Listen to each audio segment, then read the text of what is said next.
নজর রাখবো পরের খবরে।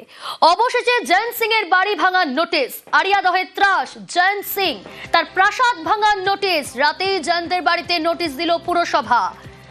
অবশেষে জয়ন্ত সিং এর বাড়ি ভাঙার নোটিশ, আড়িয়াদহে ত্রাসের প্রাসাদ ভাঙার নোটিশ, রাতেই জয়ন্ত সিং এর বাড়িতে নোটিশ দিল পুরসভা।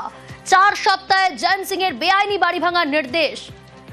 সুবীর রয়েছে আমার সঙ্গে। সুবীর, হাইকোর্ট নির্দেশ দিয়েছে 4 সপ্তাহের মধ্যে জয়ন্ত সিং এর বাড়ি ভাঙতে হবে, তারপরই পুরসভার তরফ থেকে নোটিশ পাঠানো হলো। কখন গেল সেই নোটিশ?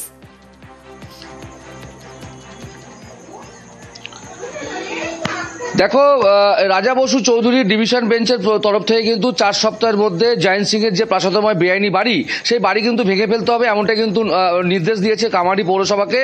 এবং সেই খবর আজকে সকালবেলা যখন আমাদের নিউজ 18 বাংলা সম্প্রচারিত হয়, তারপরে কিন্তু নড়ে চড়ে বসলো কামারহাটি পৌরসভা। এবং কামারহাটি পৌরসভার পিডব্লিউডি ডিপার্টমেন্ট এবং অ্যাসেসমেন্ট ডিপার্টমেন্টে যারা ইঞ্জিনিয়ার রয়েছেন, তারা আধিকারিক রয়েছেন, তারা কিন্তু আজকে রাত্রিবেলা গিয়ে জয়ন্ত সিং এর বাড়ির যে গেট, সেই গেটে কিন্তু নোটিশ ঝুলিয়ে দিয়েছেন। এবং সেই নোটিশে পরিষ্কারভাবে বলা আছে যে জয়ন্ত সিং এর বাড়ির যারা সদস্য রয়েছেন, তারা কিন্তু সেই যে বাড়ি, সেই বাড়ি কিন্তু একদম সময়ের মধ্যে খালি করতে হবে। এবং সেই জায়গা থেকে কিন্তু যে বাড়ি ভাঙার যে কাজ, সে দ্রুততার সাথে শুরু করা হবে, এমনটাই কিন্তু জানানো হয়েছে। এবং সেটা জানিয়েছেন পুরপ্রধান গোপাল শাহ।